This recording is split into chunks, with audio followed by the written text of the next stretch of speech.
Bom dia, gente. Bem-vindos aí ao terceiro debate do No Budget Science Hack Week 2023. A gente vai começar muito em breve aqui. Eu só queria dar alguns informes muito rápidos aqui e tal, mas que acho que são importantes porque, enfim, isso aqui é uma preparação para alguma outra coisa, então acho que vale a pena colocar. Então, assim, só lembrando, a gente já falou disso algumas vezes, vocês devem ter recebido isso em algum lugar aqui, tá? Mas a ideia é, a partir desses debates, gerar ideias que possam ser tratáveis por projetos que visem estudar ou, eventualmente, solucionar problemas que aparecerem aqui. Nosso foco é na carreira acadêmica, é tentar achar coisas que a gente deveria saber melhor, que a gente deveria estudar melhor, que a gente deveria se propor a tentar começar a mudar e tal, e trazer projetos concretos que a gente possa aí tocar ao longo do ano, à distância, online, colaborativamente, até o fim do ano. Esse é o nosso terceiro debate. A gente teve dois outros, que foram um sobre pós-graduação e formação científica, um sobre impacto de tecnologias na carreira. O registro desses dois debates está no YouTube do No Budget Science, tem atas colaborativas do Drive aqui e tal, que a gente está mantendo, e a gente tentou discutir algumas coisas que saíram deles no Discord do Hack Week, e a ideia é, então, gerar, enfim, ter um certo acúmulo de ideias aí e tal. A gente também tem um acúmulo de ideias das pessoas que se pré-inscreveram no evento, que são, acho que 177, hoje de manhã, preencheram o formulário e mencionaram vagamente temas que gostariam de estudar. Então, assim, a gente tem algumas propostas que saíram daqui também, aqui e tal. E a nossa ideia, enquanto comissão organizadora, é juntar isso tudo amanhã, ver o que saiu de mais interessante, selecionar talvez uma dúzia de pontos e mandar um formulário para quem se pré-inscreveu. Então, a gente vai mandar o link de pré-inscrição de novo, assim, e tal, se você quiser receber isso aqui e tal, por favor, se inscreva ali e tal, em inscrições Hack Week, bit.ly/inscrições Hack Week 2023. A gente deve estar mandando um formulário de sondagem na segunda-feira para ver o que tem mais tração, o que interessaria mais gente dentro da nossa comunidade, para na semana que vem, nesse mesmo horário, quinta-feira às 4, a gente tentar fazer um debate, mas mais aberto, com a comissão organizadora e com quem está a fim de participar, para trazer o que saiu desse formulário, o que parecem ser nossas linhas de pesquisa prioritárias, e ter uma primeira conversa para ver se é isso aí mesmo, se a gente vai, enfim, a nossa ideia é abrir inscrições depois disso para trabalhar em temas específicos, mas a gente queria ter um último dia aqui para debater com quem quiser aparecer, quem quiser trabalhar com a gente aí e tal, o que a gente acha que são linhas de pesquisa prioritárias aí e tal, para não, enfim, chegar colocando isso de cima também. É isso, então todo mundo tá, enfim, todo mundo que quer participar do evento está super convidado a aparecer e dar ideia e enfim, trazer, mandar feedback pelo Forms e aparecer na quinta que vem para discutir com a gente e tentar chegar em coisas que são interessantes, que são factíveis e que a gente gostaria de estudar melhor dentro dessa temática de carreira científica.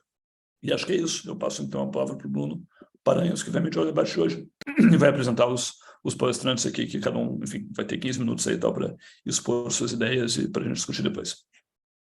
Perfeito. Bom, boa tarde a todos. Fico feliz de estar entrando cada vez mais participantes.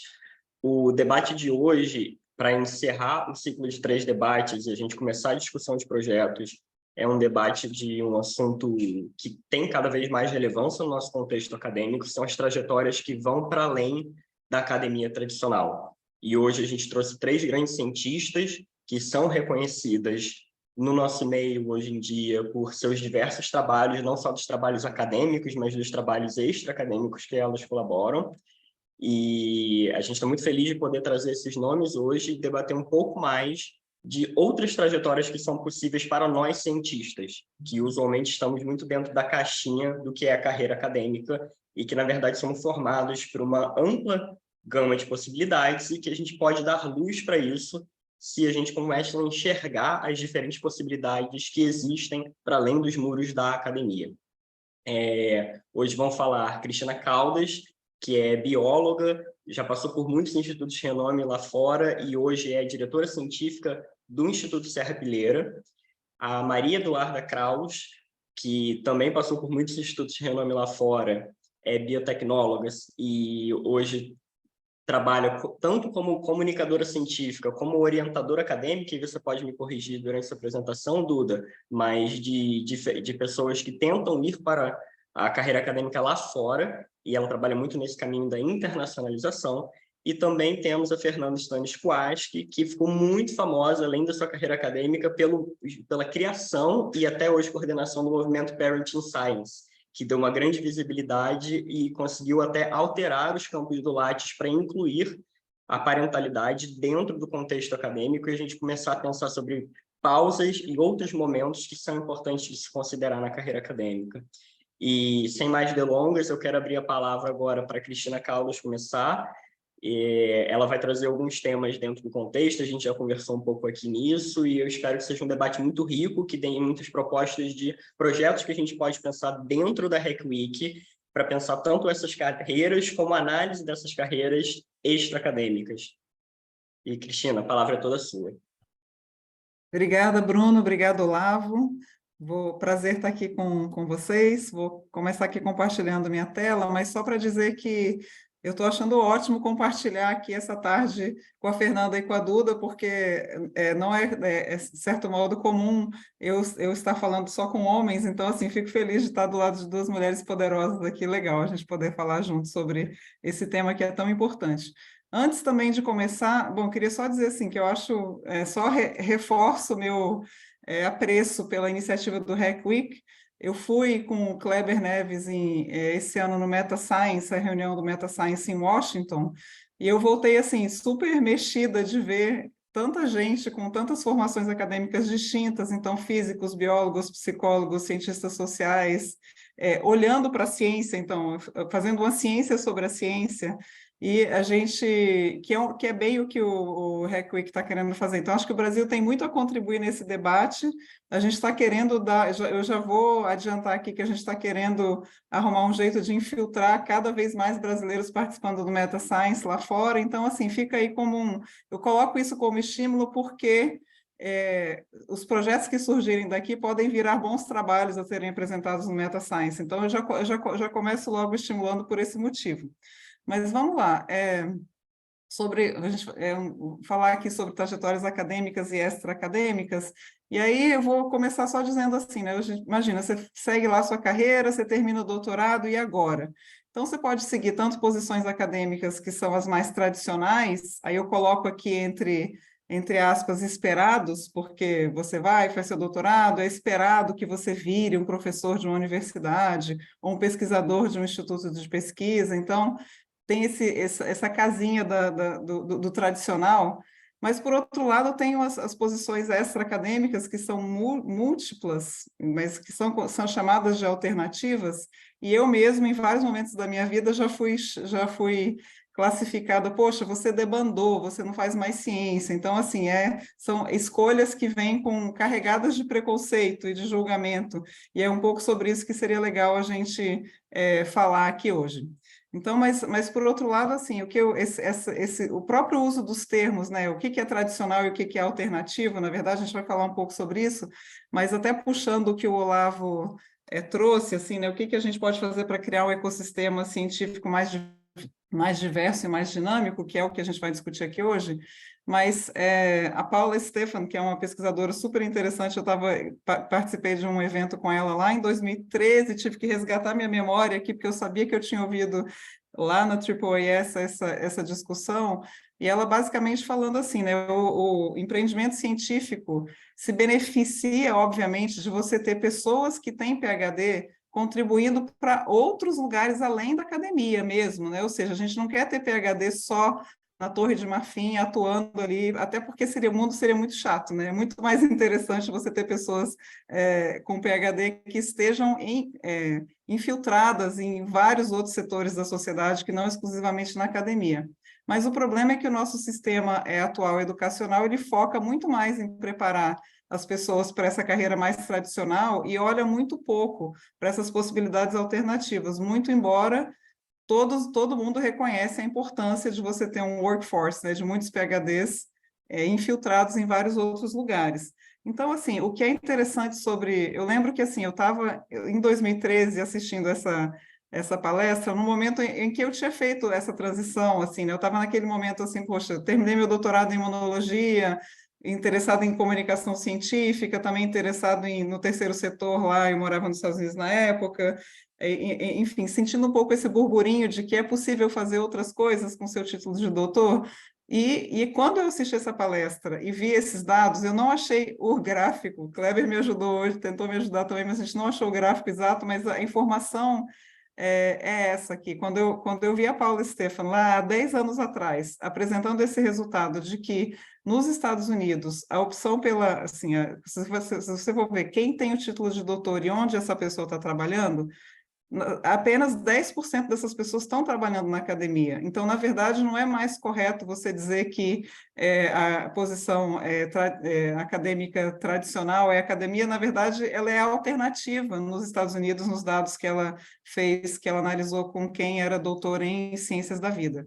Na verdade, quem tem título de doutor é muito comum nos Estados Unidos trabalhar na indústria, trabalhar com educação científica, com comunicação, trabalhar no sistema, em políticas públicas, com direito, da Business of Science, e também fora o enorme terceiro setor que tem nos Estados Unidos, de filantropia, tudo mais. Então, assim, existe uma diversificação muito maior de possibilidades de carreira lá fora. Então, eu olhei para isso e falei, ok, não estou ficando louca, né? Eu debandei, mas assim, várias outras pessoas em outros lugares do mundo fazem esse tipo de escolhas também e pode ser apreciado, né?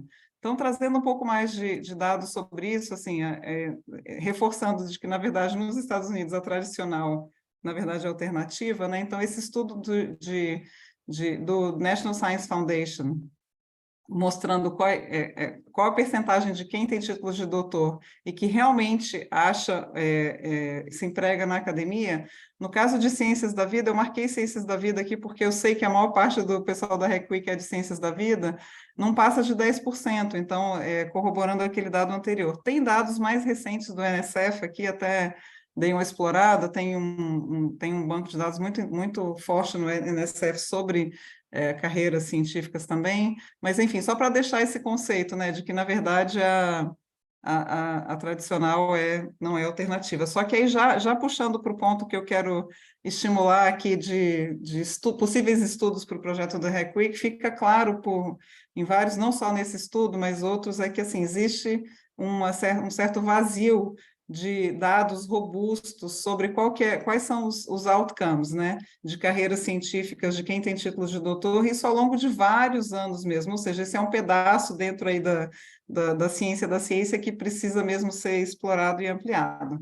E aí, aqui no Brasil, na verdade, o CGE, né, que é o Centro de Gestão de Estudos Estratégicos, que é um órgão ligado ao MCTI, tem feito um estudo bem importante, assim, de mestres e doutores. O último foi de 2019, eu acho que eles devem estar, a gente tem que, se for de interesse da RECUI, acho que vale a pena falar com o pessoal de lá, que cuida desse estudo, mas, assim, basicamente, eles devem estar repetindo esses dados, mas o que ficou claro aqui, quando eles fizeram esse estudo lá atrás, que os doutores, né, entre 2010 e 2017 aqui do Brasil, a maioria, sim, está dentro do ensino superior, trabalhando com educação, uma fatia muito menor em administração pública, educação, ensino técnico, saúde humana e outros ali que eu fico interessada em saber o que é esse outros do Rosinha. Mas, assim, existe uma instituição no Brasil olhando com bastante cuidado para isso, mas acho que dá para a gente ampliar o escopo desse estudo.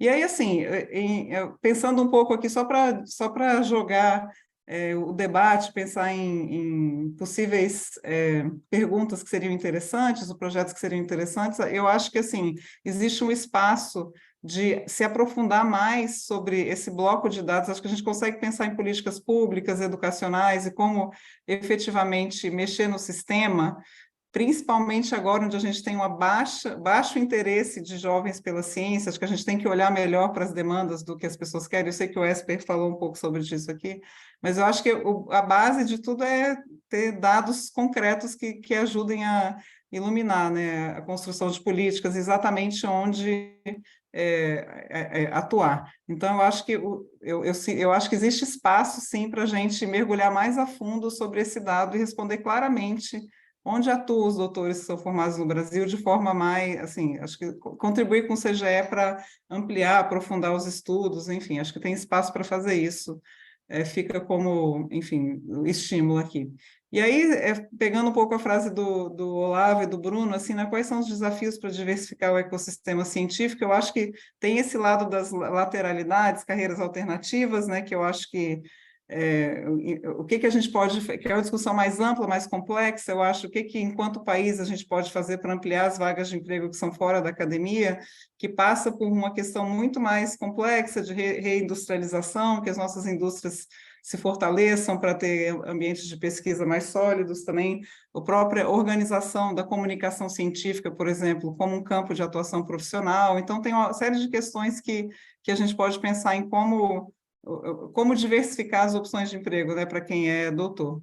Mas também, voltando um pouco para o trabalho dentro da academia em si, eu acho que uma coisa que eu até já conversei antes com o Olavo sobre isso, acho que a gente tem que, de certo modo, pensar em trabalhar com a mudança cultural, assim, de tirar a centralidade do processo científico do líder do grupo, daquela única pessoa, né? Então, o Bruno Mota estuda como que o cérebro se dobra, quais as leis universais da física que ditam o dobramento do cérebro, e ele só está conseguindo avançar na carreira porque foi estruturada uma rede de cérebros de cetáceos, e quem estruturou a rede de cérebros de cetáceos é uma pessoa chamada Camila, uma cientista com uma excelente capacidade de gestão, e acho que a ciência reconhece menos, com menos efetividade, pessoas que não são realmente os líderes dos grupos, né? Eu acho que a gente tem que olhar para isso com um pouco mais de... Para isso requer uma mudança cultural, até para estimular outras pessoas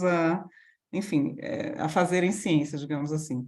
E aí eu termino só com essa provocação aqui de que, conversando com uma vez um membro do Conselho Científico do Serrapilheira, ele falou, eu acho que quanto mais diversas são as opções de carreiras para cientistas num país, mais desenvolvido o país é. Então, assim, se você consegue acolher e empregar doutores em mais diversos setores, isso é um indicador de desenvolvimento. Então, fica aí só de discussão para vocês. É isso, gente. Perfeito, obrigado, Cristina. Algumas provocações bem latentes que tocam aqui muito do público que tem aqui na Hack Week. Estão no mestrado, no doutorado, no pós-doc, estão nesse início de carreira e pensando como que eles podem se consolidar, ingressar e começar a pensar essas diferentes estruturas é muito importante para a gente começar a ser a nova geração de cientistas que apresenta essa realidade diferente cada vez mais. Talvez os Estados Unidos esteja mais avançado que a gente nesse sentido, mas certamente o Brasil tem muito potencial, porque a gente tem muito cientista aqui. As perguntas que forem rolando aqui no chat no final, eu passo a palavra agora para a Fernanda, e sinta-se livre para compartilhar a tela, tá, Fernanda?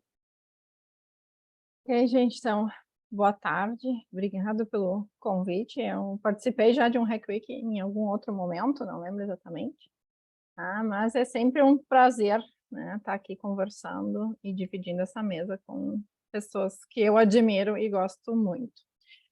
Bom, então, o que eu pensei em conversar hoje, né, sobre carreira acadêmica? Eu acho que algo que, obviamente, me faz parte da minha história pessoal e está envolvido com o trabalho do Parenting Science, é essa questão de hoje a gente ainda ter, né, o que a gente considera uma carreira acadêmica ideal, né? E aí pensar em como isso tem contribuído, primeiro, para algo que a gente já sabe, que é diminuir a diversidade na ciência, mas também para diminuir o interesse que a gente está vendo das pessoas, né, dos nossos alunos, em seguirem a carreira acadêmica, né? Então, o que é essa carreira acadêmica ideal que a gente tem hoje, e será que é possível uma carreira acadêmica diferente, né, do que a gente tem nos modelos atuais, tá? Então, o que a gente tem hoje ainda? Uma carreira acadêmica linear, né, e bastante rígida, onde a gente espera que todo mundo vá lá, termine a sua graduação, faça pós, um pós-doc e entre como um docente, pesquisador numa instituição. Tá? A gente tem essa rigidez de caminho, tá, que é muito grande e, além da rigidez de caminho, né, dessa orientação única, tem a questão de se a gente faz qualquer desvio, e mesmo que tente voltar para essa carreira, é muito difícil, né? E a gente tem isso principalmente por uma ideação, né, de que aquela pessoa que se dedica e está comprometida com a sua carreira, com a ciência, ela vai conseguir seguir isso, independente do que acontecer na vida dela. E qualquer desvio, qualquer pausa, a gente ainda enxerga como uma falta de determinação da pessoa, uma falta de compromisso, uma falta de vontade de seguir naquela carreira. Então, essa linearidade que a gente cobra muito ainda, tá? Ela tem um preço muito grande na diversidade, que a gente vai falar, e também em como as pessoas percebem essa carreira e dizem, não, eu não quero isso para mim. E aí, então, a gente acaba perdendo talento dentro da carreira acadêmica por causa dessa rigidez. Tá? Essa rigidez da carreira acadêmica, né, esse modelo de, desculpa, gente, de pipeline que a gente tem, tá? Além dessa linearidade, tem a questão de prazos, de tempos. A gente atribui completar essas fases da carreira acadêmica dentro de um tempo esperado como, né, garantia de um sucesso. Então, terminou já cedo a graduação, já entrou no mestrado, já entrou no doutorado, já seguiu adiante, já está dentro como isso sendo garantia de um sucesso lá na frente da carreira acadêmica. Tá? E isso, obviamente, tem vários problemas que a gente pode discutir depois. Tá? E só para contextualizar um pouco mais, que eu acho que isso é importante com o que eu vou falar depois, esse modelo teve origem na construção da academia, né, desse acadêmico ideal, que eram as pessoas que ocupavam a academia. Esse é um modelo antigo, a gente está falando lá de quem era que estava dentro da academia lá no século XIX, e esse modelo, que era um homem, né, de família com condições financeiras, e tinha alguém cuidando de todos os outros aspectos da sua vida, foi para quem foi desenvolvida a carreira acadêmica, e a gente hoje ainda mantém esse padrão. Então, é um problema bastante sério que a gente tem. Essa outra questão de a carreira acadêmica ter se desenvolvida por um perfil muito específico, também desencadeou um outro problema que a gente ainda mantém na academia, que é a questão do overworking. A gente tem essa falta de limites de horas de trabalho.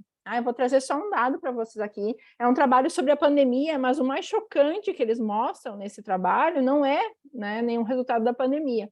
Então, eles fizeram esse levantamento com cientistas do mundo todo, tá? Um artigo foi publicado numa das revistas da Nature, lá em 2020, a gente usa constantemente esse artigo, porque ele tem dados muito bons a respeito da pandemia, mas eles perguntaram para esses cientistas qual era a média de horas trabalhadas numa semana. Tá? E se vocês verem ali o tempo pré-Covid, que é essa linha azul, a gente tem pouquíssimos dos nossos cientistas dizendo que trabalhavam 40 horas por semana. A imensa maioria das pessoas, né, que trabalham, que tem uma carreira acadêmica e científica, estão lá nas 60 ou até mais horas por semana. Tá? E essa cultura do overworking, primeiro, ela impossibilita que qualquer pessoa que tenha outras incumbências na vida, que não só cuidar da sua carreira, ingressem e permaneçam, evoluam na carreira acadêmica, mas hoje a gente tem muitos dados sobre questões de saúde mental, e essa questão do overworking é super importante. Então, se a gente está pensando em diversificar a carreira acadêmica, a gente vai ter que atacar essas duas coisas. A linearidade que a gente cobra e que a gente diz que é o ideal, e a questão do overworking. E eu não estou de maneira nenhuma criticando as pessoas que seguiram essa carreira. Eu segui essa carreira até pouco tempo atrás. Eu terminei meu doutorado aos 27 anos, aos 29 eu passei no concurso como docente da universidade e segui essa linearidade e a cultura do overworking por muito tempo, até que uma questão pessoal me fez mudar, né, a minha carreira acadêmica e tudo mais. Então, isso não é uma crítica às pessoas que seguem esse caminho, mas é uma crítica de a gente assumir que este é o único caminho de uma carreira acadêmica de sucesso aqui no Brasil e no mundo todo. Então, quem são as pessoas diretamente impactadas nessa questão de existir essa carreira ideal, com essas características tão rígidas como a gente tem hoje em dia?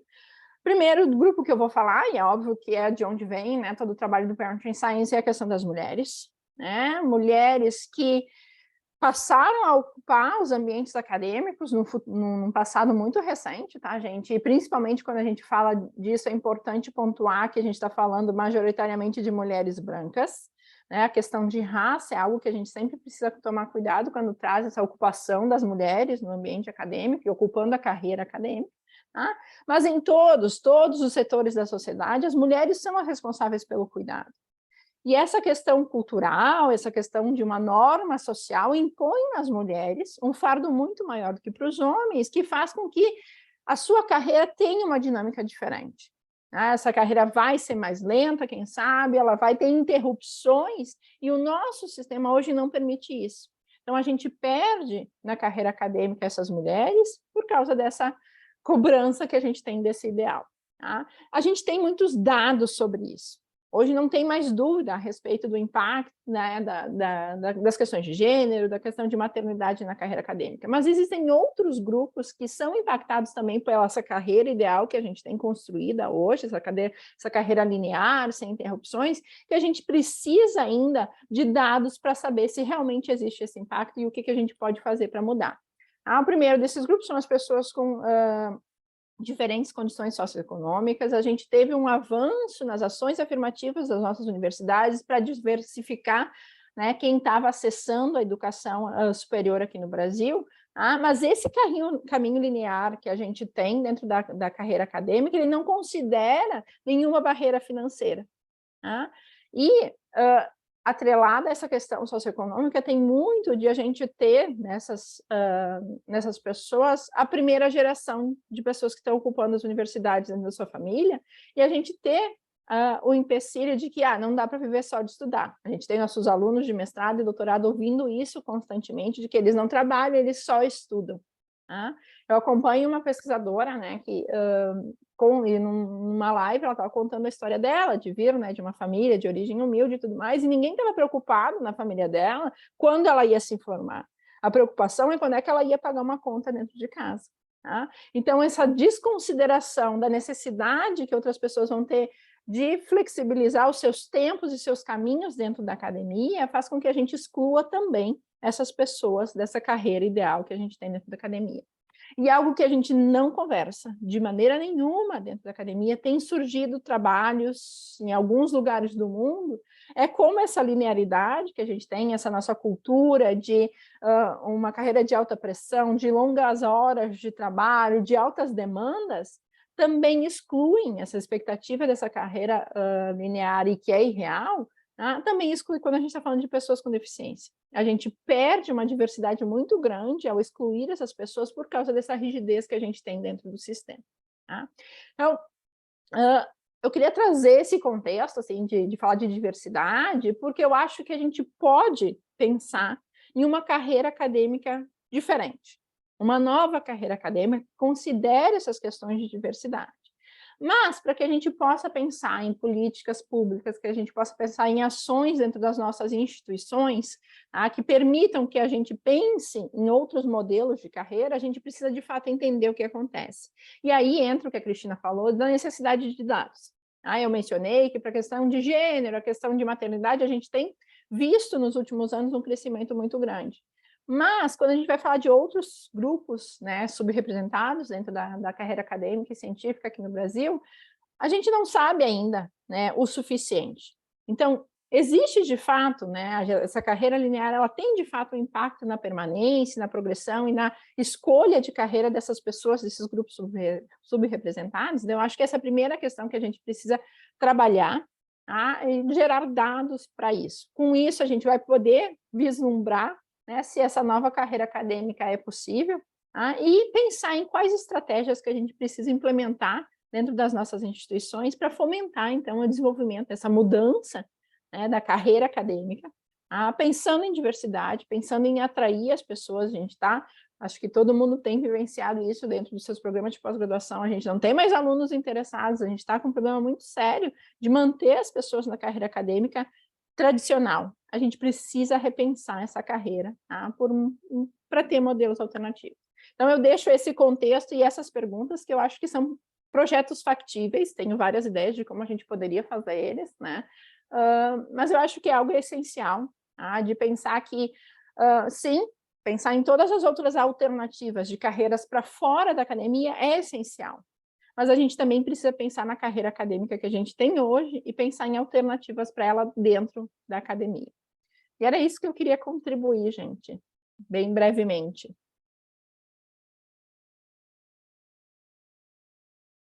Obrigado, Fernanda. Pode ser breve, assim, estou impressionado que todo mundo aqui respeitou dentro do tempo, mas assim, são perguntas que dão uma discussão enorme. Eu, inclusive, já anotei algumas coisas aqui do que a Fernanda e a Cristina falou, que eu vou querer perguntar em seguida. Mas vou abrir palavra, então, agora para a Duda, para a gente finalizar essa parte de debates. Duda já compartilhou aqui e fique à vontade para começar, tá bom?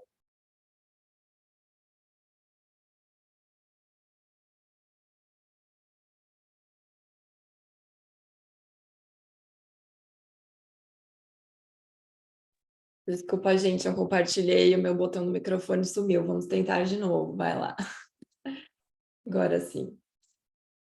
Bom, eu acho que algumas partes do que eu vou trazer estão, né, diretamente ligadas ao que já foi falado hoje, mas eu também vou ser bem breve e eu quero trazer mais perguntas do que respostas. Mas primeira coisa, eu quero agradecer o convite e falar que eu estou, assim, muito honrada de estar junto com duas profissionais tão incríveis. Então, Bruno, Olavo, obrigada pela organização e, assim, para mim é realmente um prazer estar aqui ao lado de, né, tantos profissionais maravilhosos que eu admiro. Bom, a primeira coisa que eu queria comentar aqui é que nos últimos anos, 2, 3 anos, a gente está vendo aqui nos Estados Unidos, né, que se alguém não sabe, eu fiz meu doutorado na Inglaterra, mas eu moro nos Estados Unidos nos últimos 3 anos, acompanho um pouco daqui, um pouco de lá, acompanho a situação do Brasil também, mas é um fenômeno bastante interessante que está acontecendo aqui, que a gente está vendo a dificuldade da contratação de pós-doc. Quando eu falo contratação, é porque nos Estados Unidos, Europa, a maioria, né, do resto do mundo, a gente vê o pós-doc como um emprego, né, um emprego temporário, mas é um emprego, então você tem os seus direitos trabalhistas, você tem férias, você tem realmente um contrato de trabalho de um pesquisador, certo?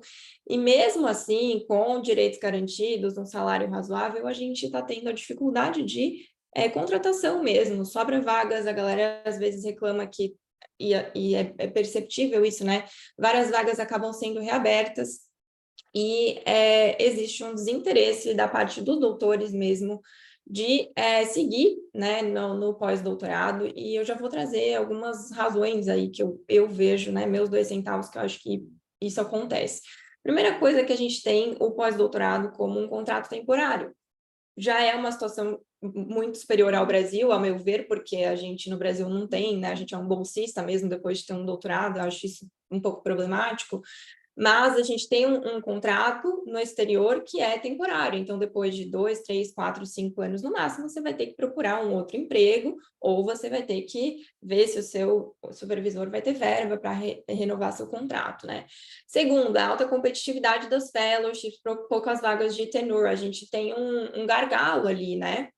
Nessa fase do pós-doc, onde você tem uma oferta um pouco maior, né, de vagas de pós-doc, mas a partir desse patamar já é muito mais raro de você, muito mais difícil de você encontrar vagas para early career researchers e para posições mais estáveis, né, lectureships e etc. nas universidades. E aí o terceiro, a gente tem a demanda mesmo, a indústria nos Estados Unidos pagando muito melhor que a academia. Isso aqui é a média, tá? Óbvio que Estados Unidos é gigante, a gente tem custo de vida insanamente diferente em diferentes localidades, diferentes setores da indústria vão pagar diferente, mas só para dar uma ideia para vocês, a gente tem o pós-doc pagando em média $66 mil por ano, e a academia, a indústria pagando 102 no mínimo, mas a gente sabe que aí as biotechs, farmas pagam 150, 200. Então, para os doutores, é uma escolha um pouco fácil financeiramente para eles colocarem fora da academia, certo? Essa aqui é uma figura um pouco antiga, né? Já foi falado, a gente já trouxe dados, acho que no primeiro debate, a Débora trouxe uns dados, o Esther também, que corroboram com isso aqui, mas deu um panorama diferente, mais Brasil. Esses dados são da Royal Society já de 2010, mas é só para ilustrar que, mesmo no exterior, a gente tem essas várias bifurcações aí, né, na carreira depois do doutorado. Então, a gente tem 53% já saindo para carreiras fora da ciência logo após o doutorado, e realmente que ficam em posições de full professor, em posições permanentes, a gente tem 0,45%, isso aqui está englobando todas as áreas, então, realmente em áreas que são tradicionalmente mais acadêmicas de ensino, acredito que esse número seria muito maior, é só para dar um panorama mesmo e ilustrar que realmente não é, a academia não tem por objetivo e não tem condições de absorver todo mundo, né? Não é uma trajetória, até que nem a Fernanda falou, não existe a possibilidade de ser linear, não existe espaço para todo mundo quando a gente chega a níveis mais altos da carreira acadêmica, tá? E aí, a gente também, agora vamos falar um pouco de Brasil, né? A gente no Brasil também vê a queda no interesse não só do pós-doc, mas na pós-graduação. Acho que a situação é um pouco diferente quando a gente fala no interesse em pós-graduação no Brasil. Eu acho que, especulando unicamente na minha experiência pessoal de quem está ouvindo as reclamações do outro lado, eu acho que a galera se pergunta, né? Se vale a pena fazer um doutorado, para que eu vou fazer um doutorado? A gente tem a taxa alta de desemprego entre os doutores, como já foi comentado. Eu acho que muita gente também acaba se sentindo desvalorizado na posição de pós-graduando, de mestrando e de doutorando. Até a palavra bolsista, eu acho que é um pouco não muito bem interpretada pela sociedade, né? Porque você está recebendo um valor para você trabalhar, né? Para você fazer sua pesquisa, desenvolver um mestrado e um doutorado. E a gente tem a mesma palavra que é usada, por exemplo, para um caráter mais assistencialista de pessoas que recebem por que não sejam iniciativas importantes, né? Mas que as pessoas acabam recebendo sem trocar o trabalho delas pelo valor que é, por exemplo, um Bolsa Família, né? E aí a gente tem também o reajuste de bolsas que vem num bom momento, mas a pergunta que eu acho que a gente também tem que se fazer é reajustar bolsas, mas também reajustar e criar mais verba de projeto, porque se a pessoa tem a verba para fazer, tem a bolsa, mas não tem a verba para fazer a pesquisa, a gente coloca, né, o mestrando, o doutorando numa situação um pouco frustrante de estar ali, mas não ter os insumos adequados, né, as plenas condições ideais ou pelo menos favoráveis para que se faça uma pesquisa de qualidade, principalmente quando a gente fala de biológicas, né, quando a gente fala de área da saúde, a pesquisa requer muito dinheiro, muito investimento também da parte de reagentes, também da parte de equipamento, né. E, por último, a indústria não absorve um número considerável de doutores no país, e esse aqui é um dos meus maiores questionamentos, talvez, para o pessoal começar a pensar em soluções ou em motivos e estudos de por que isso acontece, né? A gente tem uma indústria considerável no Brasil, né? Por que algumas carreiras estão, né, mais e mais contratando doutores, mas muita gente ainda não tem uma P&D, muitas multinacionais acabam trazendo a P&D para os Estados Unidos ou para a Europa. Por que a gente não faz mais P&D no Brasil? Né? Se as indústrias muitas vezes, inclusive, têm uma sede lá. E aí a gente acaba se esbarrando, né, depois da pessoa fazer o doutorado, na questão do e agora, que acho que é uma questão um pouco diferente, mas que eu também acho que vale comentar, que esse fenômeno que a gente acaba fazendo, e eu me incluo nisso. Muitas dessas reflexões vieram da minha experiência pessoal, justamente de a gente entra na graduação, gosta de pesquisa, e aí ingressa num mestrado, depois ingressa num doutorado, depois começa um pós-doc, sem realmente não parar de se perguntar: isso faz sentido para mim? Como que isso vai ajudar a minha carreira ali no futuro? Qual que é o meu objetivo de vida? E a gente tem a via, né, a tradicional, que nem a gente já foi falado hoje, a gente tem a via tradicional como sendo você fazer concurso, você virar docente numa instituição de ensino, numa universidade. E até a academia acaba formando a gente para isso, né? Eu percebo que a academia no Brasil, ela forma muito acadêmicos profissionais, mas é difícil a gente trazer essa discussão, a gente vê essa discussão dentro do âmbito acadêmico de outras opções. Como que a gente vai fazer, né, para, por exemplo, ter um hub mais de empreendedorismo dentro das universidades e fomentar a inovação, ou como que a gente vai fazer para aumentar a empregabilidade dos doutores do nosso programa de pós-graduação depois. E acho que a Cristina falou isso, né? Eu percebi a mesma coisa. Quando a gente levanta tópicos, e no exterior também isso, né? Quando a gente levanta tópicos de carreiras extra-acadêmicas, você vai para o dark side, assim, você está do lado negro da força, quando na verdade não deveria ser, né? A gente deveria simplesmente poder optar pela carreira que a gente quisesse, que funcionaria para a gente, sem nenhum tipo de julgamento e com apoio, não só de outros colegas que já fizeram essa transição, mas também da academia. E aí, um ponto que eu queria comentar rapidamente, para pessoas que talvez estejam pensando nessa questão de transição de carreira, é esse pensamento da falácia do custo irrecuperável, né? Que é o seguinte, poxa, eu fiz um doutorado em imunologia, eu fiz um pós-doutorado em imunologia, estão lá as publicações, estão lá esses anos e anos investidos, e agora, se eu resolver mudar, eu vou pegar isso tudo e jogar no lixo? É um questionamento que eu me fiz, né? Hoje em dia eu percebo que isso tudo corroborou para eu ter a visão de mundo que eu tenho, a experiência que eu tenho, me tornou a pessoa que eu sou hoje, e eu só consigo ter o repertório que eu tenho e tomar as decisões que eu tomei por conta dessa experiência, dessa reflexão. E aí outra coisa que eu convido vocês a se perguntarem também, né? Eu acho que muita gente...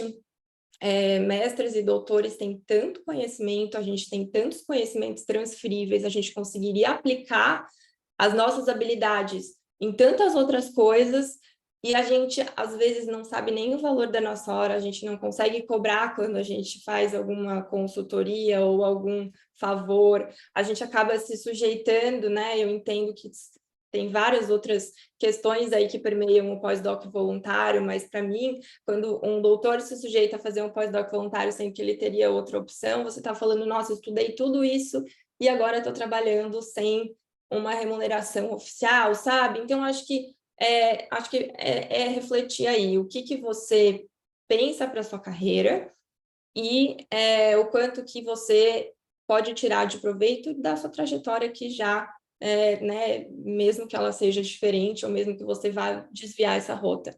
Soluções, talvez programas de pós-graduação oferecerem matérias focadas em carreira ou em atuação profissional, talvez alunos começarem a ter um planejamento profissional um pouco antes, talvez a gente incentivar a indústria a fazer pesquisa de forma mais de um nível um pouco diferente para absorver parte dos doutores na indústria. Talvez a gente também precise melhorar as condições de trabalho na academia para aumentar o interesse. Estou jogando aí para você. Desculpa, para vocês aí alguns questionamentos, tá?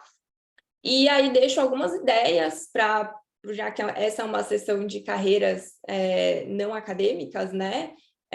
Além da docência, além da pesquisa, a gente tem um mundo de outras carreiras que a gente pode se colocar, que a gente pode usar no nosso doutorado, a gente pode usar no nosso mestrado, a gente pode usar todos os nossos anos de estudo e de experiência para se colocar em diferentes vias. Temos terceiro setor, ONGs, temos editorial, né? No exterior a gente tem os grandes periódicos contratando editores, por exemplo, vocês conseguem se colocar se for, né, em áreas muito afins com as de vocês, escrita científica, estudos clínicos, vagas em empresas, comunicação científica, a gente tem um boom aí agora da comunicação científica, da criação de conteúdo, tanto para público mais especializado quanto para público leigo, a gente tem o setor público, política científica, a questão do grant making, né, que a gente tem até ótimos exemplos aqui que podemos nos espelhar, tem empreendedorismo, tem outras vagas dentro da indústria, como a própria venda, representação de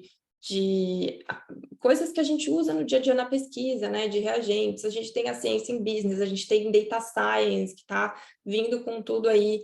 Então, acho que a gente abrir um pouco a nossa mente para refletir e perceber que não é só o concurso público que a gente tem de opção, já é uma ótima maneira da gente levantar essa discussão, tá?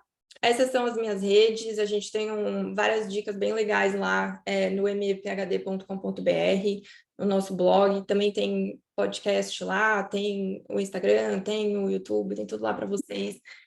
Eu sou a maior fomentadora da fuga de cérebros aqui, infelizmente, eu preciso dizer isso, então se alguém pensa em ir para fora, vai lá dar uma olhadinha, mas a gente também pensa em retornar de outras maneiras para o país, assim que for possível, né? Obrigada. Obrigado, Duda. Agora a gente abre para a porção de discussão, de perguntas. Começaram a surgir algumas coisas no chat. Queria pedir que quem tivesse questionamentos que levantasse a mão. Mas eu vou abrir com uma pergunta que eu joguei aqui no chat, só porque eu fui primeiro, não é porque eu estou coordenando, não, que é algo que eu acho que orna com tudo que foi falado aqui, mas orna muito com esses últimos pontos da Duda, que é por que a gente ainda vê o doutor, ou melhor, a indústria vê o doutor como um profissional caro no Brasil, ao invés de pensar que a gente é valioso. Que é exatamente porque a gente teve uma longa trilha de formação, uma longa geração de várias competências, a gente é visto como caro, uma coisa que tem aquela conotação negativa, né? E não a conotação do positivo, que a gente é valioso e a gente pode agregar muito para um trabalho fora da academia. O que vocês fiquem à vontade para quem quiser tentar responder essa.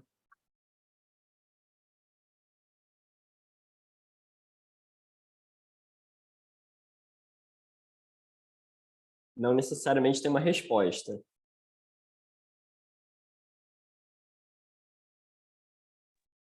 Tá, eu vou começar, vai.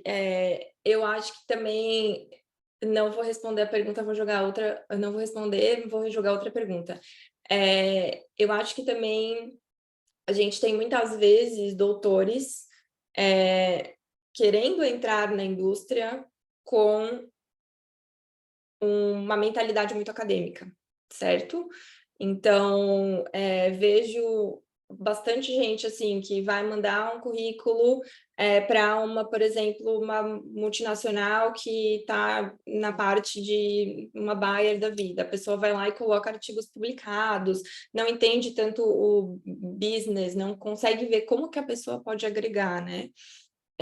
Assim, mais e mais a gente está vendo doutores se colocando na indústria e, né, por exemplo, data science, etc. A gente está vendo as pessoas se colocando bem e realmente conseguindo ser remuneradas pelo trabalho delas. Agora, eu acho que também a gente tem que partir um pouco dos acadêmicos para mudar um pouquinho essa comunicação e para conseguir vender melhor o seu peixe e entender um pouco melhor que não é uma academia que a gente tem dentro da maioria das indústrias, assim, que o jogo é um pouquinho diferente. Mas tem várias mãos aí que vão responder a pergunta de vocês. Não, dá tempo para fazer pergunta, não vou responder nada.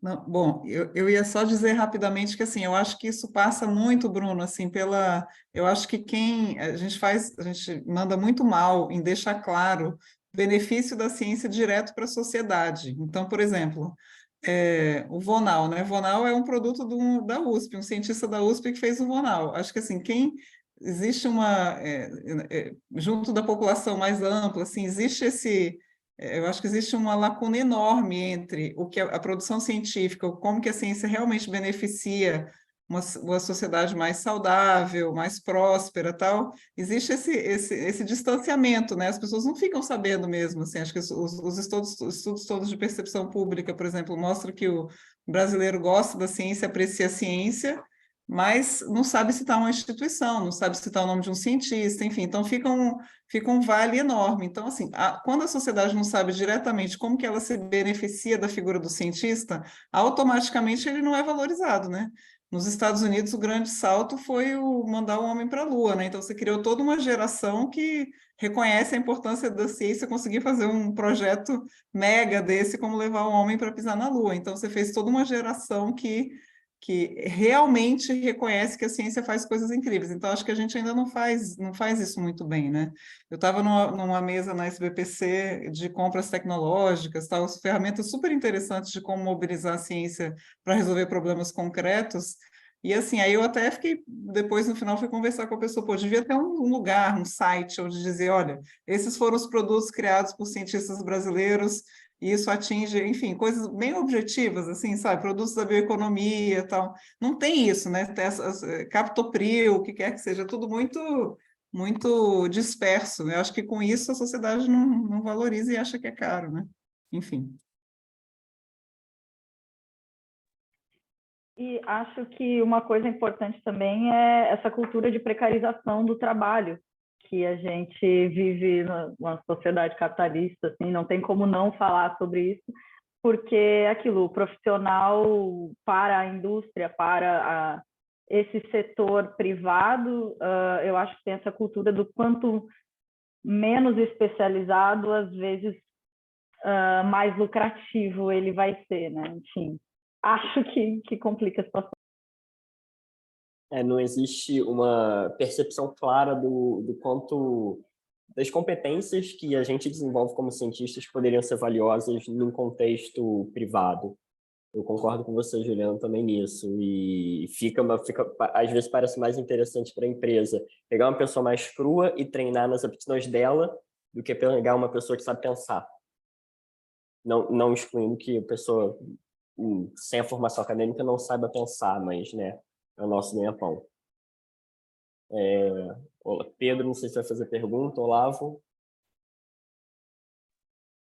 Não, eu ia na mesma linha da precarização do trabalho, quer dizer, enfim, essa é uma pergunta bem pontual aqui, tá? Mas a Duda falou pois é, porque as pessoas não sabem o valor da sua hora e a pessoa vai fazer um postdoc voluntário, não sei o quê, mas assim, a sua hora vale um pouco quanto o resto das horas valem, né? Tipo assim, sabe, se você cobrar caro a sua hora e o cara do lado cobrar de graça, isso não adianta muito, assim, e tal, sabe? Entendo muita gente disposta. Então, assim, será que a gente precisa de um sindicato de pós-docs, alguma coisa assim? Enfim, isso existe em instituições fora, não é uma coisa que pegou muito, assim, e tal, mas a gente deveria ter uma questão de organização de classe, no sentido assim, poxa, sabe, a gente não vai trabalhar por menos e não sei o quê, isso não existe at all, assim, e tal, até porque a competição é tão feroz que eu acho que, mas não é uma, assim, não é uma, os pós-graduandos ainda têm, sei lá, NPG, não sei o quê, acho que ainda tem uma ideia de identidade de classe, assim, os pós-docs são nada, né? Então, assim, não seria uma coisa que a gente precisava, não sei. Não sei se eu posso falar assim. Eu, como pós-doc há 6 anos, e eu realmente acho que falta essa união e esse entendimento que pós-doc é uma profissão, né? Acho que esse negócio que a Duda falou do assistencialismo é realmente péssimo para a gente. Até no primeiro debate, um professor falou que alguém reclamou, que algum pós-doc reclamou que foi chamado de aluno, e ele acha isso uma bobagem. Eu já acho isso uma falta de respeito gigantesca, porque realmente tira toda a tua capacidade de autonomia e te transforma num aluno como se fosse, que para a universidade é um custo, e, né, e te transforma ali, tira totalmente a tua validade de profissional, e ali tu está constantemente aprendendo, como que na verdade eu estou no outro lado mais do que no lado de aluno. Mas o que para sair da academia, uma coisa que eu percebo muito, e até mesmo por parceiros industriais que a gente tem lá na Poli, é a desconexão que a gente tem no mundo acadêmico do que acontece na indústria, o que acontece em, né, escritórios, o que acontece no business, né? A gente tem completamente desconexo, e eu não sei, na verdade, se a pesquisa, a ciência é para estar muito ligada ao mercado, porque a gente está pensando, e isso não é nenhum tipo de prepotência, mas a gente está na ponta e a gente leva as coisas que, a partir do momento que o mercado entende que aquilo tem valor, para a gente perde valor. Porque eu estou na fronteira do conhecimento e aquilo que se virou comercial agora já não me interessa mais. Então, quando a gente vai para o mercado, quer dizer, eu não tenho interesse de ir para o mercado, mas eu vejo assim, quando as pessoas olham de fora para dentro, eu vejo muito aquele pensamento: ah, não, mas na academia é muito devagar. Ah, não, mas na academia as coisas acontecem diferente. Ah, não, mas é que vocês só pensam em coisas que não têm aplicação. Então, assim, tem essa visão da academia, e eu vejo também por dentro, que é extremamente separada do que acontece lá no mercado.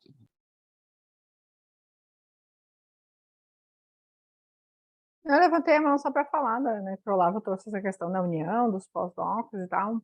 E a gente tem essa situação, né? Aqui no Brasil, o pós-doc não é barro, nem é tijolo, né, gente? Não é estudante, e não é um profissional reconhecido de nenhuma maneira no sentido de direitos e tudo mais, são completamente desassistidos. O que eu vejo de ponto crucial nessa questão de empregabilidade dos pós-docs e tal, pensando ainda na academia? A gente tem, né, dentro da academia, a maioria, né, da ciência mais desenvolvida dentro do sistema federal, né, o sistema público, não federal, perdão, o sistema público. E aí a gente tem uma rigidez no sistema que é muito ruim, como, por exemplo, tu não pode contratar alguém dentro da universidade, como a gente tem lá. Eu fiz pós-doc no Canadá, eu era contratada da universidade, e mesmo que temporariamente e tudo mais, mas, enfim, existe essa possibilidade, né? E isso tem várias repercussões, a gente já discutiu isso muito, por exemplo, pensando em ações para as mães, cientistas e tal, nesse negócio da pausa da carreira. Uma solução que é empregada em outros lugares é a contratação temporária de alguém, né, do período, a cientista sai de licença, então fica alguém no laboratório durante esse período. A gente não tem nem essa possibilidade aqui. Então, eu acho que, sim, essa discussão, né, da empregabilidade, né, de ter essa união dos pós-docs, de ser, enfim, uma categoria de algum jeito, mas a gente tem essa rigidez do sistema também que impede várias coisas, que poderia, não é o ideal, né? A Maria Eduarda trouxe essa discussão de não é o ideal, é uma contratação temporária e tudo mais, mas é uma mudança importante de, pelo menos, ele é um profissional, porque aqui é nisso, ele não é um estudante, né, como o Pedro trouxe essa discussão, mas ele também não é reconhecido como profissional em nenhum direito. Então, eu acho que essa nossa rigidez do sistema público, ser aonde seria, né, esses pós-docs poderiam ser empregados, né, tem essa questão da contratação e tudo mais. Eu só fazer um ponto que a Cristina disse, quer dizer, eu tinha colocado a pergunta de como é que a gente diversifica opções de emprego dentro da própria academia. Essa é outra tragédia, né? Porque assim, é impossível, sei lá, jamais você não consegue contratar pessoas para um projeto específico que a gente quer diversificar não sei o quê, porque a contratação de técnicos não sei o quê vai ser via universidade, uma coisa central, vai ser um concurso completamente específico, vai cair uma pessoa na sua mão que você não sabe quem é. E, assim, essa força é muito ruim para a ciência, assim, e tal, você conseguir, eu quero estruturar um time aqui que tenha um gestor de dados e um microscopista, não sei o quê, cara, não posso comprar, sabe, eu não posso escolher as pessoas, eu vou ganhar um biólogo aleatório da reitoria, assim, cara, não tem como funcionar, não sei como é que muda isso, mas não tem como funcionar, né? Agora, sim, Olavo, uma coisa que eu tenho reparado também, assim, porque agora que a gente está com interação mais próxima com as FAPs, assim, eu acho que tem muito do rigor e das amarras que o próprio marco de ciência e tecnologia já resolveu, mas que essa lei não pegou, né? O pessoal fala, a lei não pegou. Então, assim, a gente está no esforço agora de revisitar o marco e ver o que efetivamente você já pode aprovar de uma lei que já está lá dada. Então, assim, é só um convite também, assim, para vocês, porque não sei o que o RecWeek pode fazer sobre isso, mas, assim, o fato é que muitas coisas já foram desburocratizadas na lei e falta coragem para implementá-las. Eu vou dar um exemplo para vocês que a gente aprendeu na semana passada, que eu fiquei absolutamente chocada, não tem a ver exatamente com o que a gente está falando, mas só para dizer do não pegar a lei não pegar. Essa burocracia toda, por exemplo, de o dinheiro público, capital e custeio, né, que é o maior drama de quem usa recurso, porque fica super amarrado. Na verdade, não precisaria existir, entendeu? Então, assim, porque o marco já permite que, assim, existe espaço para... Então, assim, Olavo, eu fico pensando também se não tem... eu entendo que é super difícil o FRJ onde você está, então, assim, tipo, é um paquidermo enorme, assim, todo complexo, eu consigo imaginar. Mas, assim, às vezes eu acho que tem janelas legais de fazer coisas, mas que a gente não está fazendo, não está usufruindo delas.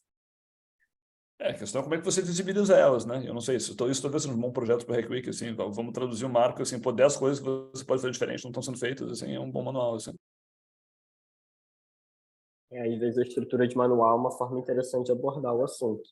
Mas, Cristina, você acha que esse entrave, ele é das FAPs, ele é da nossa consciência como cientista do que é correto ou não é correto fazer? Qual você acha que é o maior entrave nessa questão da lei não ter entrave é tudo pego? que termina com U, AGU, TCU, é tudo isso. O entrave é um sistema jurídico super pesado por trás, que as pessoas têm medo porque vai no CPF, né? Então, assim, tem histórias bem dramáticas de que a pessoa falou, não, isso eu tenho coragem de fazer isso, coloca lá no CPF, tem grandes gestores, todo mundo entrou na justiça, né? Está todo mundo pendurado de algum jeito, todo mundo que vai trabalhando na gestão, está ferrado em algum momento, entendeu? Porque resolveu fazer coisas mais ousadas. Então, assim, acho que a gente tem que... O trabalho aí, eu acho que é muito mais, Bruno, assim, a rede de procuradores, a rede dos gestores, enfim, tentar trabalhar na base, assim, tentar dizer que a ciência ela opera de um jeito muito diferente, né? Assim, a ciência não é igual você comprar kit de robótica, né? A ciência é é outro jeito de funcionar. Não tem como você já prever resultado, prever exatamente como que você deve usar o recurso, enfim, convencer as pessoas, principalmente os procuradores, de que é outro. Eu acho que é isso, Bruno, assim, só para não me estender muito. Não, perfeito. É difícil, né? Porque tem tanto medo e que a gente cria e que é uma cultura que vai perpetuando, né? É passado para a gente esse medo perpetuado de que a gente tem que ter cuidado com o manejo do recurso, que tem que saber fazer direito. E aí eu vou aproveitar esse gancho para puxar para a minha pergunta que eu ia fazer, que pega um pouco do que a gente falou, do que foi falado da figura do chefe de laboratório. A gente vai aprendendo por essa figura que em algum momento vai passar o bastão para alguém do grupo de pesquisa e que tem esse papel de gestor, mas que não tem nenhuma educação como gestor. Tanto formal quanto a gente aprende na marra. É como se aqueles experimentos que nada dá certo, você vai testando um bando de variável até que o momento entra e o negócio dá certo, a cultura vai para frente. E como que a gente cria? Será que a gente tem que criar uma nova carreira do gestor de grupo de pesquisa? Será que a gente tem que criar uma forma de profissionalizar isso para pensar uma forma de melhorar o nosso sistema de pesquisa? Será que a gente tem que ser pessoas que não são da academia, que são gestores profissionais para dentro da academia para auxiliar a gente? Eu fico pensando nesses questionamentos.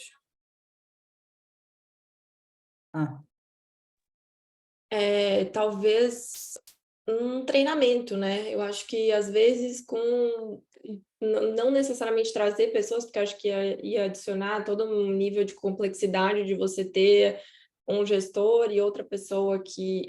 existem alguns lugares que eles têm, né? O gestor de grupo e tal, mas eu percebo que a figura principal, né? Idealmente, acho que a partir do momento que você recebe uma verba de projeto, ou você recebe a capacidade de orientar alunos, de ter o seu time, eu acho que deveria ser feito um treinamento, não só pelos alunos, mas pelo próprio gestor, porque, assim, tem pessoas brilhantes na ciência que eles, né, a gente estuda a vida inteira, ou pelo menos 4, 5, 6 anos, para aprender a fazer ciência, a gente não aprende a gerenciar pessoas, isso é toda uma outra habilidade diferente, né, ainda mais na posição de professores, por exemplo, né, de universidades brasileiras, normalmente você está carregado de outras coisas que você tem que fazer, e aí ainda por cima você tem que pegar essa outra habilidade de gerenciar pessoas, aí muitas vezes também tem gente que espera que você faça divulgação científica, porque imagina se você faz o seu trabalho e não divulga, gente, isso são cargas, isso são papéis, isso são várias coisas acumuladas, né, que se a gente não dá um suporte para esse PI, para esse gestor de grupo, realmente eu acho que pode desandar e às vezes não é nem culpa da pessoa, é simplesmente falta de treinamento mesmo.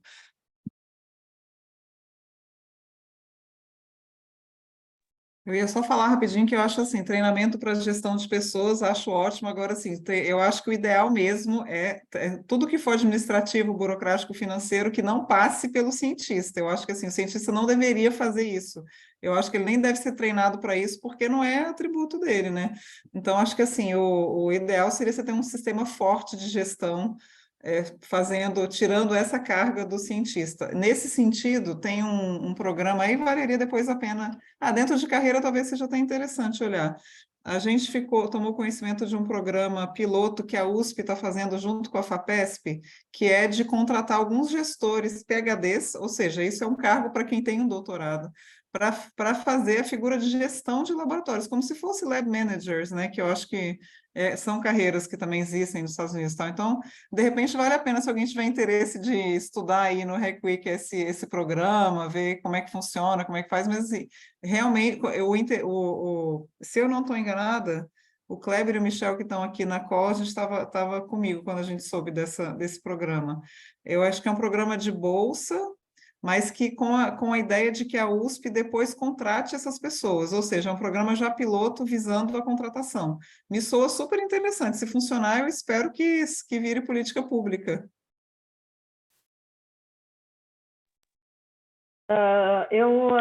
Até, enfim, casa com isso que você estava comentando, eu tive a oportunidade de fazer o meu mestrado numa uma OS, né, que é uma organização social, que é o Instituto Santos Dumont, que fica aqui em Macaíba, no Rio Grande do Norte, onde, por não ser uma instituição, ele é um instituto de pesquisa, e não é parte da UFRN.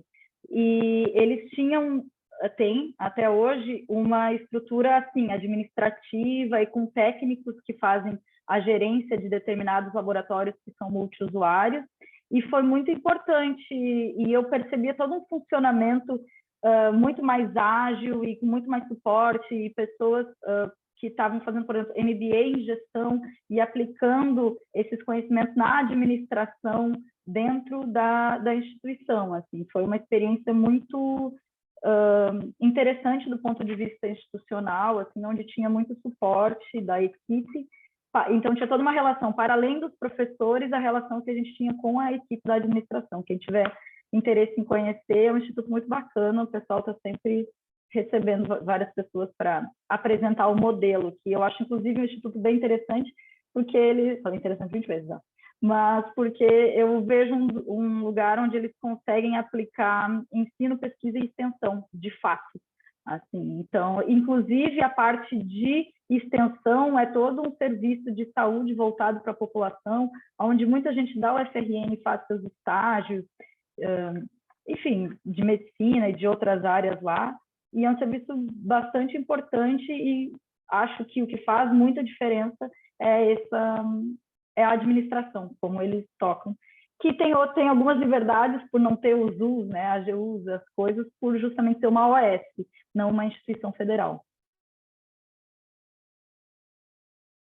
Juliana, a gente teve a chance de conhecer o Kleber e o Michel, a gente foi juntos lá também mês passado, eu fiquei assim absolutamente encantada, porque é um instituto super assim, infraestrutura excelente no meio do nada, né? É um negócio muito impressionante, assim, eu fiquei impressionada.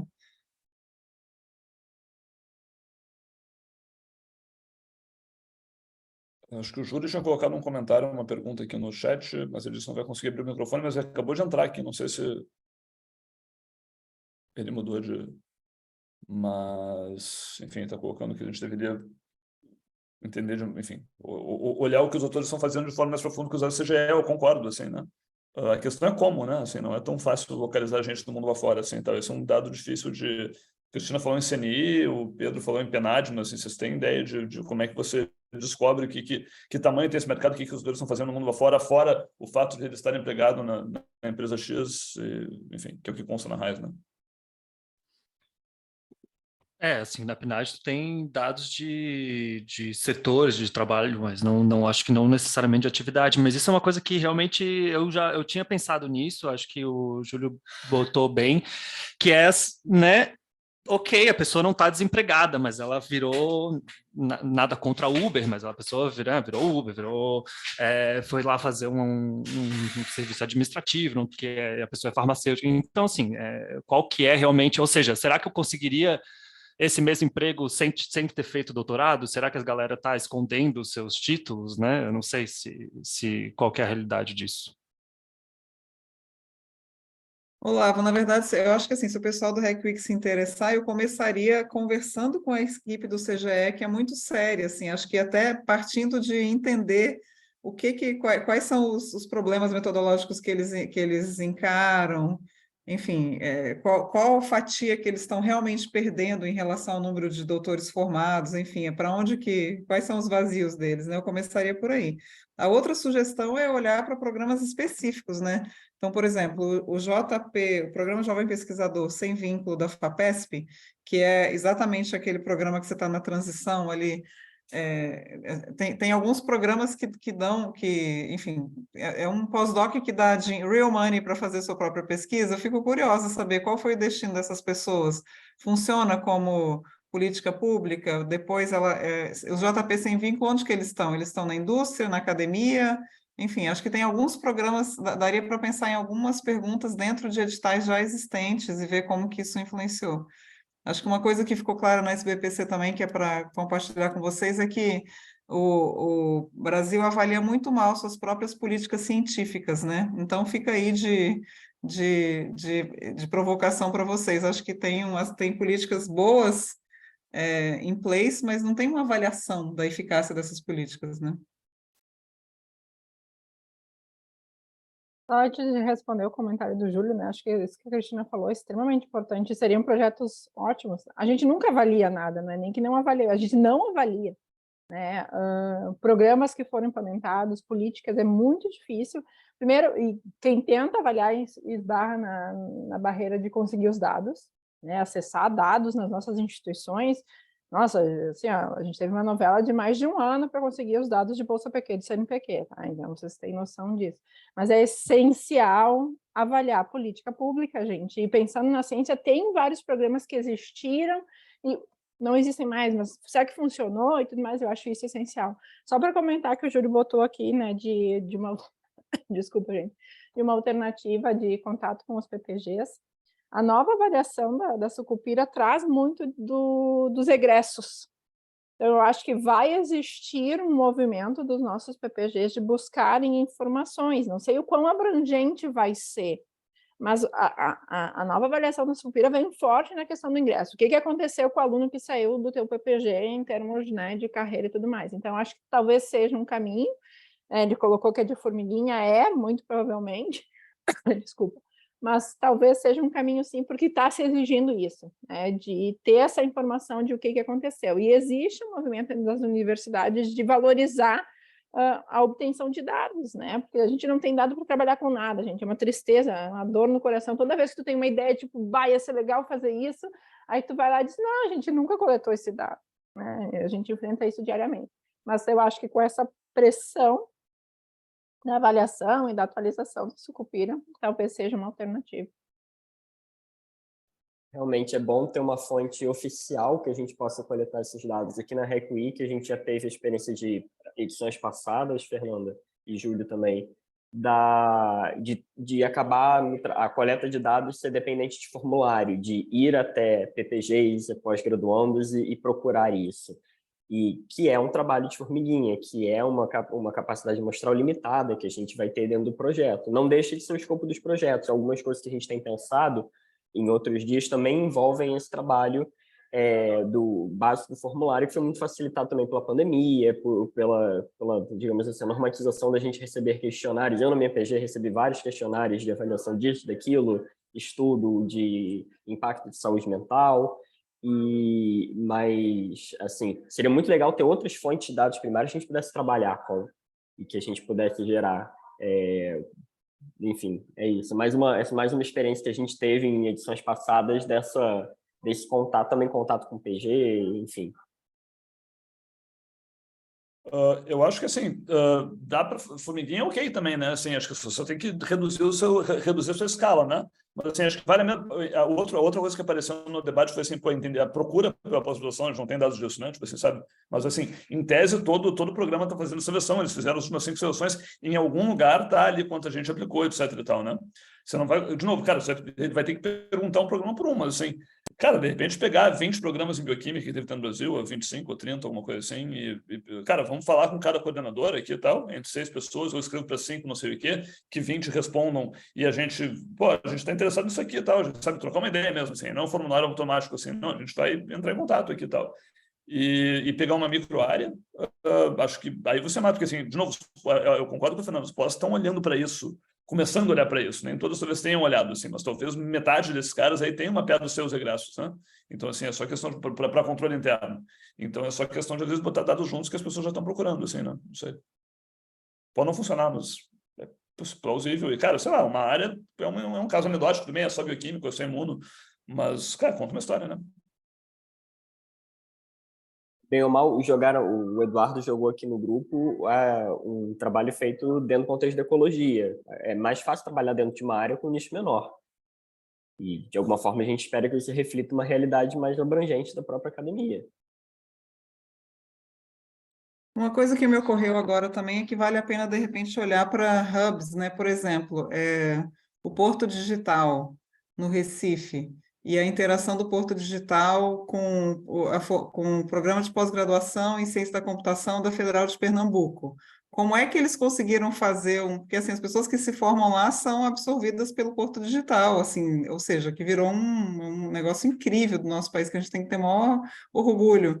Como é que foi isso? Como é que foi essa história? Acho que podem ser modelos que possam ser estudados com um pouco mais de cuidado e depois para tentar replicar entendendo as demandas de cada estado, de cada lugar, né? Por exemplo, as especificidades regionais, o que eu vejo o que a gente observa agora das FAPs, que tem um movimento de várias delas de tentar entender mais as suas regionalidades, assim, sei lá, indústria têxtil no sul, sei lá, indústria de telhas em qualquer outro lugar, entendeu? Acho que tem uma conexão maior à demanda daquele estado ou a indústria que é forte naquele estado com a formação de doutores para aquela área. Então, de repente, valeria a pena ir atrás, enfim, só jogando uma ideia, valeria a pena atrás de lugares que a gente já sabe onde isso aconteceu bem e ver qual que é o segredo dessa receita, assim. Eu tenho contato do pessoal todo do Porto Digital, se for interesse, enfim, se fizer algum sentido. Só me metendo, uma coisa que me ocorreu agora, que não é comum aqui a gente ter no Brasil os aluminais, né, as associações, mas existem universidades que têm algum, eu lembrei agora só por causa de uma interação com a Escola de Administração da URGS aqui, e eles têm a sua associação de aluminais, né, dos egressos e tal, isso talvez fosse uma fonte para esses, né, não sei, não faço a menor ideia de quantos cursos, né, ou instituições teriam qualquer coisa parecida, né, mas eles talvez buscar se existem associações de egressos e talvez fosse uma fonte de dados, não sei. O meu programa de pós-graduação também tem um acompanhamento, tem e-mails de egressos, os coordenadores das pós-graduações, da pós-graduação, eles mantêm aí uma lista de publicações dos egressos, inclusive, e tem bastante acompanhamento.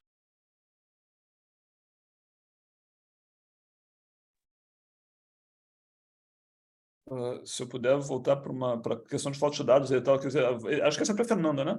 Mas, especialmente, mas assim, você falou a coisa da não linearidade, não sei o que e tal, tem um lado que é muito cultural, mas tem um lado que não é cultural, né? Tem um lado que é pragmático, assim, se você é cobrado num concurso pelos últimos 5 anos de produção, isso matou a carreira não linear que você ficou 5 anos cuidando do seu filho, ou trabalhando em outro lugar e quer voltar agora, assim, então. Isso vale para concurso, vale para edital. E eu não sei se a gente tem um banco de dados de edital de concurso, por exemplo, que assim, cara, a gente fala muito de incentivo, eu nunca vi assim, alguém dizer, poxa, olha só isso aqui, o que as universidades levam em conta contratando pessoas. Tem um monte de universidade em que é obrigatório você colocar pontuação no edital, não sei o quê, que isso vale tanto, isso vale tanto, isso vale tanto, mas assim, alguém já compilou esses dados, eles são fáceis de encontrar, assim, pelo menos os editais são assim, sabe, pegar 500 editais de uma universidade e vamos ver o que está sendo cobrado, é legal assim também, né, mas não sei se isso está em algum lugar, está no Diário da União, está nos recordes internos da universidade, onde se procura isso aí? Então, o Kleber eu sei que já tentou, em algum momento, olhar editais do CNPq, FAPER, não sei o quê, mas editais de concurso é uma coisa que eu não sei se a gente tem algum registro.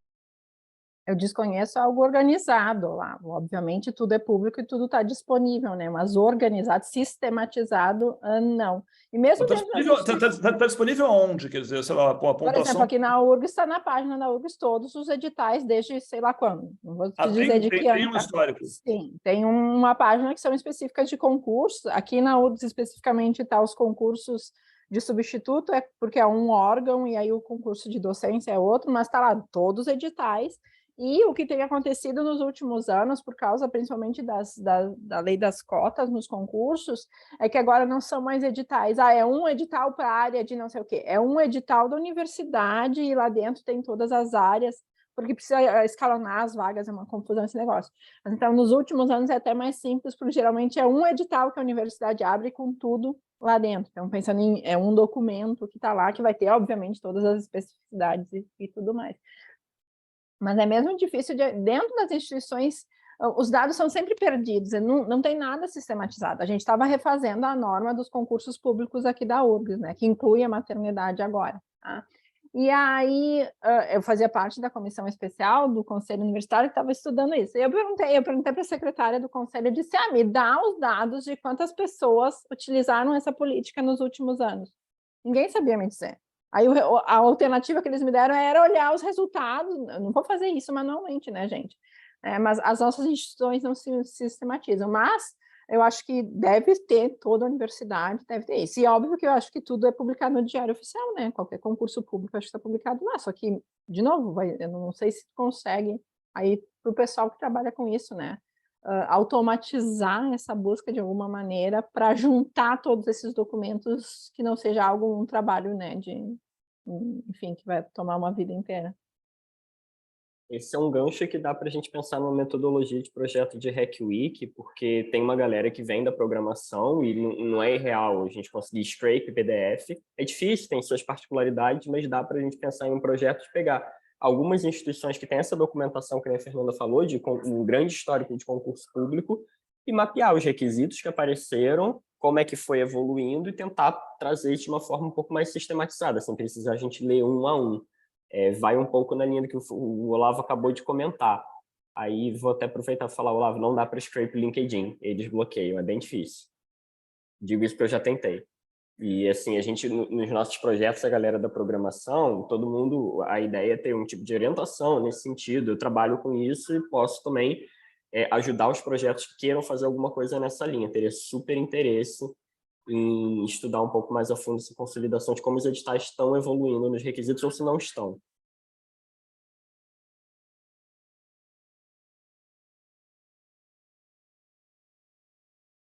Só para comentar, né, que ela falou dessa questão da temporalidade, de se tu teve uma pausa e tudo mais, né? A gente evoluiu algumas coisas na questão da maternidade, porque, enfim, por causa de pressão e tudo mais, a gente viu, mas a gente não discute as outras pausas, as outras, né, alterações que existem, podem existir na carreira, né? Então, acho que ainda é um longo caminho para se reconhecer isso. Tem sido feito, né, em algumas AURGs, tem caminhado nesse sentido de avaliar a carreira inteira, né? Agora, os nossos concursos, tanto que a política que a gente adotou para maternidade na URGS não é a extensão do prazo de avaliação do currículo, mas sim a adoção de um fator de correção, né, que varia por área e tudo mais, porque ela tem avaliado a vida inteira da pessoa, e não só um período, né, de 5 a 10 anos, porque isso é bem limitante, né, para qualquer uma dessas variações enfim, da linearidade que a gente sabe que existe. Mas são muitos os pontos para discutir, e a gente não vê essa discussão, obviamente a gente acompanha da maternidade, mas são tantos outros pontos, né, em áreas, por exemplo, que eu sou bióloga, então, quando eu me formei há muito tempo atrás, a gente meio que ia sempre para a carreira acadêmica, né? Mas tem áreas onde a pessoa vai se concluir graduação, vai trabalhar no mercado de trabalho fora da universidade e aí volta para a formação, né? E aí também essas pausas, esses desvios e tal, são mais comuns e não são contabilizados. Mas acho que esse de analisar a carreira inteira talvez seja um caminho que as instituições têm que seguir. Acho que isso ainda sem contar a questão de transição de áreas, né, que muita gente faz, que acaba se formando em uma área e faz um mestrado em uma área ligeiramente diferente, o doutorado em outra, você é um profissional completo, multidisciplinar, e para vários concursos você não pode nem se candidatar, né? Acho que isso é uma coisa que a gente não vê em outros lugares, né? Talvez essa é uma primeira coisa que, se desse para rever, assim, já faria uma diferença muito boa, até em trajetória não linear de indivíduos. É ótimo ponto isso, né? Eu fiz já minha paz comigo de que eu nunca vou ser bolsa de produtividade CNPq, né? Mas a gente tem isso, essa rigidez também de não aceitar a multidisciplinaridade verdadeira, né? Não só, né, no papel, mas eu me encontro nesse meio de que eu sou bióloga de formação, faz muitos anos que não atuo com nada relacionado à biologia estritamente, e aí tu fica nisso. Claro, eu fiz essa transição depois de já estar dentro da universidade como docente, né? Mas se essa transição ocorre antes, tu nunca vai achar um concurso público que tu consiga fazer.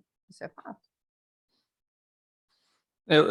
Assim, eu achei engraçado, essa discussão para mim é bem hoje, porque eu estou procurando concurso, aquela coisa toda, e abri um concurso para onde eu fiz doutorado e mestrado, e o que eles pedem, nenhum aluno deles vão poder fazer, porque eles não têm as disciplinas que eles pedem nos editais.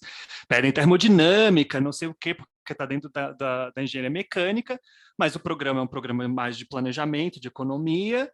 Eles dão a disciplina de energia, economia de energia, dão de sustentabilidade, paz e amor, e aí no edital eles pedem sistemas termodinâmicos 3 e o caramba 4 de ar-condicionado para dar para graduação, que eu nunca vi, porque eu sou engenheiro eletricista. Então, assim, é umas coisas meio esquizofrênicas, assim, porque eu também não posso, né, eu sou multidisciplinar, fiz engenharia de um lado, mas por outro fiz planejamento, mas no fundo vou fazer concurso talvez nunca. Mas isso é outra coisa que dá para tirar de editais de concurso, né? Assim, sei lá, coisa da área é importante, acho que é outra coisa importante, tal, quando você precisa de um diploma específico, etc e tal, quando o concurso é aberto ou fechado. Cara, tem N coisas que eu acho que seria interessante mapear que eu nunca vi mapeado. E que, enfim, me parece válido para muitas outras coisas além da não linearidade. Só voltando rapidamente nessa discussão de tornar a carreira científica mais atrativa, o que eu acho que é muito cruel, que tem a ver com o que a gente está falando aqui de concursos, é nosso sistema de avaliação, né? Então, assim, a maneira como os cientistas são avaliados é muito... não está nada ligado ao que essa geração agora procura, né? Então, se você for avaliar pelo número de artigos, tal, assim, acho que a gente vai cada vez mais perder engajamento. Mas eu queria só dizer o seguinte, que no evento do MetaScience que a gente participou, eu vi um trabalho, foi um trabalho que eu achei super interessante, que foi o seguinte: uma pessoa que analisou as missões das universidades. Então, você entra lá no site da UFRJ, fala a missão é tal, e colocou lado a lado com o sistema de avaliação de progressão de carreira. Então, assim, não tem nada a ver, a missão da universidade não tem nada a ver com os critérios que a própria universidade usa para decidir a progressão de carreira dos seus professores. É um estudo, assim, relativamente simples, mas eu achei muito poderoso para trazer dados concretos de que, olha, vocês estão dizendo que vocês estão fazendo uma coisa, mas vocês estão avaliando o seu corpo docente de uma maneira absolutamente diferente, né? Então, acho que, assim, esse é o tipo de estudo de meta-science que eu achei super interessante e que eu acho que tem muito poder político, assim, né? De entregar para a Mercedes Bustamante na pós e falar, olha, na CAPES agora e trazer esse tipo de discussão. Enfim, só compartilhando isso, que eu achei muito interessante. Isso foi um trabalho publicado, Cristina? Sim, eu vou até... Eu sei que o Kleber está aqui. Kleber, você tem fácil aqui? Eu mandei um que eu lembro que é mais ou menos essa linha aqui, não sei se é... Enfim. Se o Kleber estiver aqui, ele vai saber qual que é exatamente. Mandei o link Mas aqui. sobre esse assunto, assim, né, a avaliação da carreira, eu acho que ele também é um pouco cruel durante as etapas da formação, né, durante o mestrado e doutorado, porque são muitas vezes as estruturas dentro dos PPGs, assim, os programas têm certa liberdade para organizar enfim, tudo no geral, e acho que o aluno fica muito sujeito ao problema da carta de recomendação, para poder passar para uma próxima etapa, procurar um próximo colocação, onde, infelizmente, nem sempre o aluno conseguiu... Enfim, a gente sabe que tem problemas em algumas relações de orientação, e eu acho que isso é um ponto problemático. Muitas pessoas se afastam da ciência e desistem porque não conseguiram uma boa carta de recomendação de seu orientador, ou a partir dessa má relação não tiveram interesse em continuar no meio. Assim. Então, acho que é perda para todo mundo.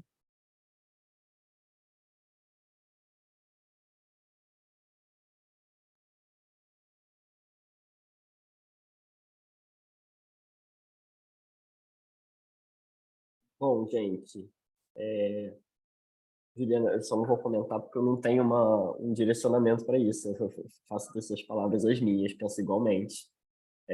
A gente está se aproximando aqui do horário de 5h30, mas como as outras edições, fica aberto aos participantes. Se todo mundo quiser continuar aqui, tiverem mais discussões, a gente mantém a sala aberta e podemos continuar conversando, mas o horário está se encerrando agora. Eu queria deixar um agradecimento a Cristina, Fernanda, Duda. Foi uma discussão bem rica, bem dinâmica.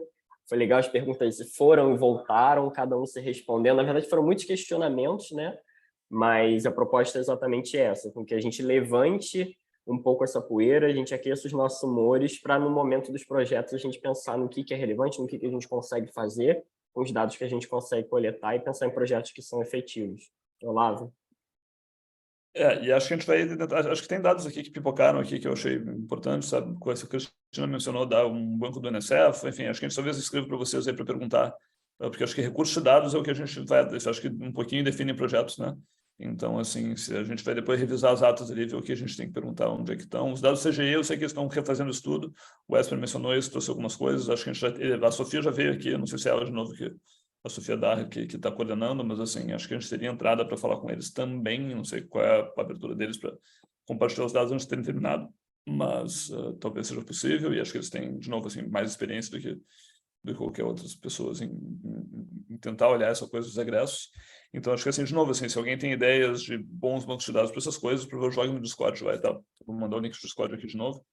Mas é onde a gente tem tentado concentrar a discussão de ideias de projetos que surgem aqui. Não sei se alguém mais tem alguma pergunta.